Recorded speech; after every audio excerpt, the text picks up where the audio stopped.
आप सभी लोगों को नमस्कार। जैसा कि आपको पता है कि अभी त्रिस्तरीय पंचायत आम निर्वाचन 2022 जो है वो प्रक्रियाधीन है, अभी चल रही है।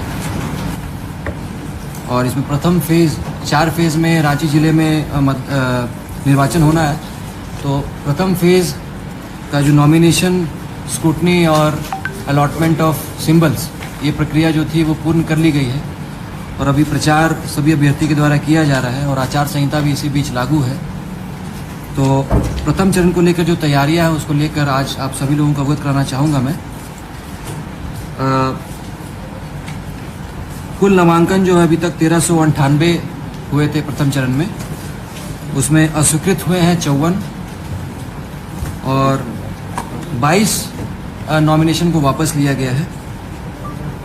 433 निर्विरोध घोषित किए गए हैं और निर्वाचन लड़ने के लिए अभी कुल 888 अभ्यर्थी जो है वो अभी मैदान में हैं।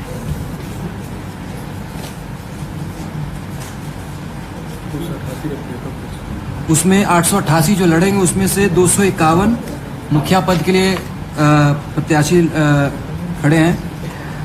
वार्ड सदस्यों के लिए 423 प्रत्याशी हैं। पंचायत समिति सदस्य के लिए 171, जिला परिषद सदस्य के लिए 43।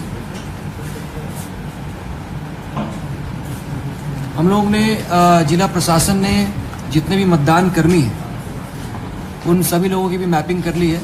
सभी लोगों का डेटाबेस तैयार कर लिया गया है और जैसा कि आपको पता होगा कि 14 तारीख को प्रथम चरण का मतदान है, सुबह 7 बजे से लेकर दोपहर के 3 बजे तक, और 17 तारीख को मतगणना जो है वो 8 बजे से शुरू होगी।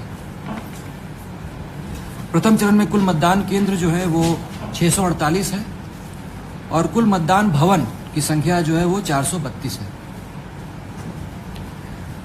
प्रथम चरण में लगभग, क्योंकि हम लोग 10% रिजर्व में रखे हुए मतदान कर्मियों को, तो लगभग 2592 मतदान कर्मी जो है प्रथम चरण में मतदान कराने में सहयोग करेंगे जिला प्रशासन को।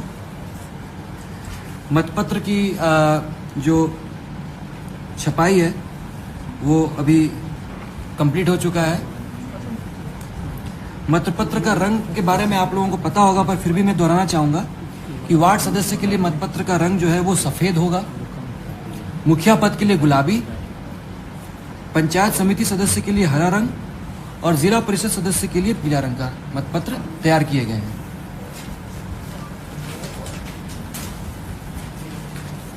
इसी क्रम में 12 मई 2022 को 3 बजे से लेकर 15 मई 2022 सुबह के 7 बजे तक के लिए जो ड्राई डे रहेगा। इसके लिए आदेश जो है वो हम लोग शीघ्र जारी कर रहे हैं, बट आप लोगों को हम लोग एडवांस में आप लोगों को बता दिया गया है।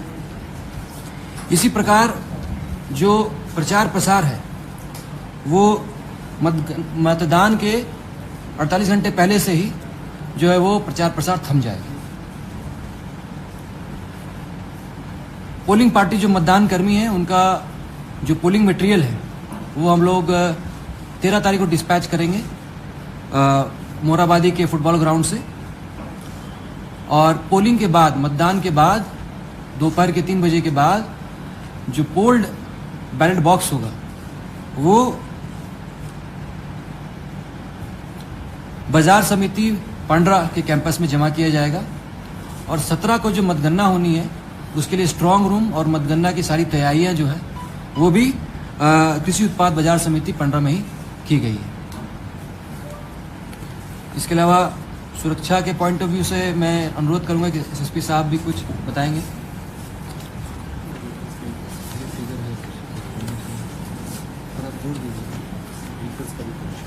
आगामी पंचायत चुनाव के मद्देनजर जो है जिला प्रशासन की तैयारियां प्रारंभ हो चुकी हैं और आप सबको ये ज्ञात होगा कि अभी तक पूरे ज़िले में 1000 से ऊपर लोगों को बॉन्ड ऑन किया गया है और विभिन्न एसडी साहब के माध्यम से उसको नोटिस तामीला किया जा रहा है।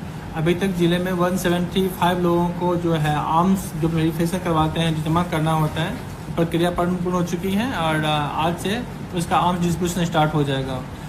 जो इंटर स्टेट और इंटर डिस्ट्रिक्ट जो चेक पोस्ट होते हैं, जो नाका होते हैं, वहाँ पर राउंड द क्लॉक जो चेकिंग है स्टार्ट हो चुका है और 11 जगहों को लोकेट किया गया है जहाँ पे दिन रात पुलिस के द्वारा विशेष अभियान चलाए जा रहे हैं। अभी तक जो है जिला पुलिस के द्वारा संपूर्ण फर्स्ट फेज का और जो बूथ प्रोफाइलिंग है हो चुका है और इसके तहत सेंसिटिविटी प्रोफाइलिंग होता है, वल्नरेबिलिटी प्रोफाइलिंग होता है। उसके आधार पे हम लोगों ने हर बूथ को प्रयास किया है कि उसको आर्म किया जाए और वहाँ पे पुलिस के लोग रहें निश्चित रूप से। तो पुलिस का टॉप प्रायोरिटी ये है कि हम लोग जो एक उत्कृष्ट जो है सुरक्षा व्यवस्था हर बूथ को मुहैया करा सकें। इस पॉइंट ऑफ व्यू से 4 टायर ऑफ खासकर नक्सल इलाके में 4 टायर ऑफ सिक्योरिटी व्यवस्थाएं की गई हैं जहाँ पे ऑपरेशनल फोर्स भी रहेंगे, साथ ही बूथ पे फोर्स भी रहेगा, क्यूआर रिजर्व भी रहेगा और स्टैटिक पेट्रोलिंग के रूप में सुपर जो होते हैं सुपर जोनल वो लोग भी रहेंगे। कुल मिला के फर्स्ट फेज में तकरीबन 2500 के आसपास डिप्लॉयमेंट की व्यवस्था की गई है जो कि ऑलरेडी निर्वाचन आयोग से हम लोग को आदेश मिल चुका है।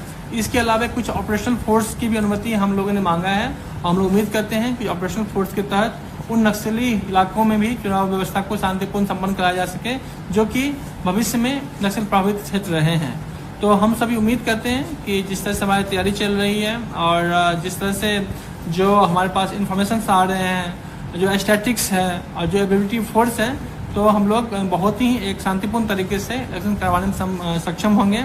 फिर से इस मंच के माध्यम से हम लोग बोल रहे हैं कि जो लोग भी किसी परिप्रेक्ष्य में इस निष्पक्ष और शांतिपूर्ण इलेक्शन में हम लोग का संकल्प है जिले में शांतिपूर्ण और निष्पक्ष इलेक्शन कंडक्ट कराना हम लोग संपन्न कराएंगे। और जो भी ऐसे लोग हैं जो असामाजिक लोग हैं या असामाजिक संगठन हैं जो इस व्यवस्थाओं को कहीं न कहीं प्रभावित करने की कोशिश कर सकते हैं, उनके खिलाफ हमारी तीखी निगाह है, उस पर हम लोग कठोर एक्शन ले रहे हैं, आगे भी लेते रहेंगे। Any question please. ऐसा कौन सा पंचायत है जो नक्सल प्रभावित है? जैसे हम पहले कहा कि संवेदनशीलता के दृष्टिकोण से अभी इस चीज़ का हम जिक्र नहीं कर सकते हैं। मैंने पहले कहा कि हम लोग सेंसिटिविटी प्रोफाइलिंग और प्रोफाइलिंग हो चुका है और आप लोग को भी ज्ञात है कि एक पार्टिकुलर सेक्टर में मूवमेंट पास्ट में भी रहा है, उस पर हम लोग का विशेष फोकस रहेगा। अभी इस पे हम आपको एग्जैक्ट नंबर नहीं देंगे क्योंकि अभी भी हम लोग का भेजा जा चुका है, परंतु उसको बताया जाना उचित नहीं होगा। Thank you. Any other question किसी को? जानना चाह रहे थे, जैसे अभी बैनर पोस्टर के द्वारा जो विज्ञापन हो रहा है उसमें जो नाम दिया जा रहा है उसका क्या लायबिलिटी होना चाहिए? जीएसटी वगैरह की कोई भी दे सकते हैं इस पर? देखिए, जो एडवर्टीजमेंट होता है उसमें प्रकाशक का नाम होना चाहिए, पब्लिशर का। अगर मान लीजिए कोई कैंडिडेट के लिए उन्होंने छपवाया है तो जो पब्लिशर है उसका नाम अंकित होना चाहिए ताकि उस कैंडिडेट का जो एक्सपेंडिचर है उसमें उसको दिखाया जा सके। उसमें उसका क्या कोई जीएसटी वगैरह या कोई भी अननोन नाम ले देने से चल जाएगा? मान लीजिए बिल आपके यहाँ सबमिट होगा वो, तो उस बिल को आप वेरीफाई करेंगे ना कि कौन संस्थान के द्वारा? जो भी आपके रजिस्टर्ड या आपके जहाँ से बैनर पोस्टर बना रहे हैं उसका बिल लगना है। अब अगर वो बिल बना रहे हैं तो उसमें जीएसटी तो लेंगे ही ना, वो बिना जीएसटी के लेंगे तो जो बैनर बना के दे रहा है उस पर भी कार्रवाई होने की संभावना रहेगी। सर, मतदाता बूथ तक वोट करने पहुंचे, इसके लिए जिला प्रशासन व्यवस्था कर रही है? देखिए, मतदाता को बूथ तक पहुंचाने का कोई प्रावधान नहीं रहता है, ये टोटली वर्जित रहता है। कोई भी अभ्यर्थी, कोई भी समाज सेवी भी किसी के लिए ट्रांसपोर्ट की व्यवस्था नहीं करता है, उनको अपने निजी ट्रांसपोर्ट से ही आने की व्यवस्था की जाती है। तो इसमें प्रशासन की तरफ से कहीं कोई व्यवस्था नहीं की जाती है। हाँ, बूथ पर पानी की व्यवस्था और जो भी रहती है गर्मी को लेकर उसकी व्यवस्था की जाएगी, बट किसी तरह का किसी अभ्यर्थी के किसी भी मतदाता को लाने के लिए कोई प्रावधान नहीं है।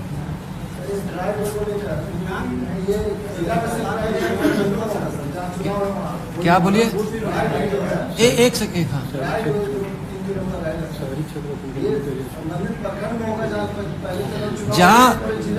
जहाँ आचार संहिता लागू हुई है ग्रामीण क्षेत्रों में, हाँ पूरे 18 शहरी क्षेत्र छोड़कर। सर, मेरा एक सवाल है कि ग्रामीण क्षेत्र में जो दूर दराज इलाके जो विकलांग है, जो चलने वाले, वो वोट कैसे देंगे? उनके लिए क्या चलिए आम लोगों के लिए तो भाई उसके लिए आप वो आ सकते हैं, जो नहीं आ सकते उसके लिए क्या है? देखिए अपने निजी व्हीकल से आने के लिए सभी सक्षम हैं, और जहाँ तक लोकसभा और विधानसभा चुनाव होता है तो उसमें स्वीप कार्यक्रम कराया जाता है निर्वाचन आयोग के द्वारा, और उसमें कई तरह की छूट दी जाती है और दिव्यांगों के लिए स्पेशल डायरेक्शंस आते हैं, परंतु पंचायत चुनाव में ऐसा कोई डायरेक्शन हम लोग को प्राप्त नहीं है। सर मॉडल बूथ भी बनाए जा रहे हैं क्या? हाँ, मॉडल बूथ कुछ बनाए जा रहे हैं, चिन्हित किए हैं हम लोगों ने। वहाँ पर पानी वानी की व्यवस्था रहेगी वहाँ पर, और थोड़ा सा बैठने की व्यवस्था वहाँ पर की जाएगी।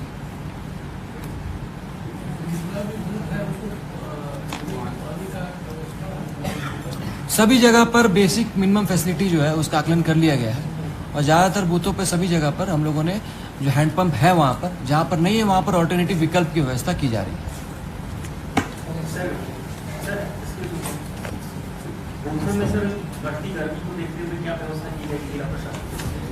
जो व्यवस्था है बूथ का वही की जाएगी, है ना।